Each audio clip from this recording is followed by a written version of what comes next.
Money doesn't grow on trees, or does it? Sharon Horne-Ellstrom here. Our November money idiom is about money doesn't grow on trees. Now, this is one of those idioms and expressions that's relatively new. It was first recorded in the Statesville Landmark newspaper in 1891. So as idioms go, this one's pretty new. Now, I grew up with parents of the Depression. My grandparents grew up during the Depression and were young during the Depression. My parents were born right after the Depression during the World War years.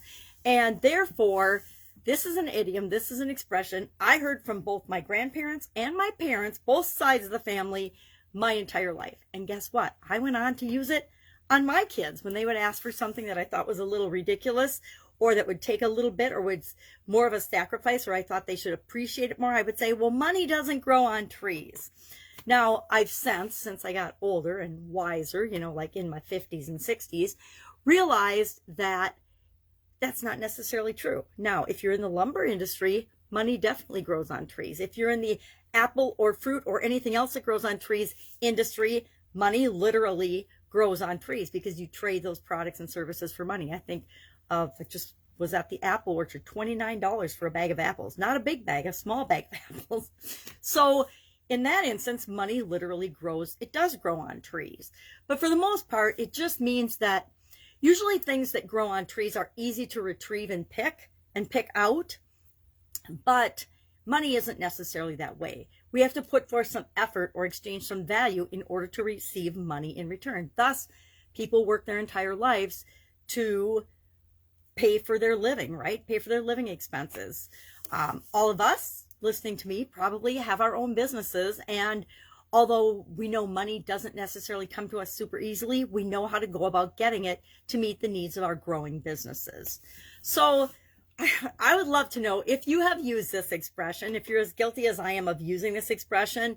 I'm sure I used it in my businesses when people would ask for things that were like outrageous. I'm like, yeah, money doesn't grow on trees. We need to figure out a way to cover that expense if we want to incur it. We need to figure out a way to invest in this by bringing in more resources in order to cover that. And it's kind of been my own rule of thumb, is that if I want to get something for myself or my business, I need to have the money first. Not everybody lives with that philosophy. Lots of people live on credit, and that gets them into trouble. But I like to have the resources available and dedicated to something before I go out and acquire it, because otherwise we're just accumulating things for the sake of having more things. Been there, done that, had lots of things in my life. Over the last few years, I actually made a massive downsizing. I set a goal to get rid of 90% of the material stuff I had accumulated during my growing family years, because boy, do we accumulate a lot of stuff when our family is young and growing. And then, once your kids outgrow all the Halloween and all the Christmas and all the Easter and all the holiday decorations, it's time to let those go to somebody else so that they can enjoy them with their family. So curious, what's your experience with this particular idiom, money doesn't grow on trees? Do you believe money is hard to come by, hard to create?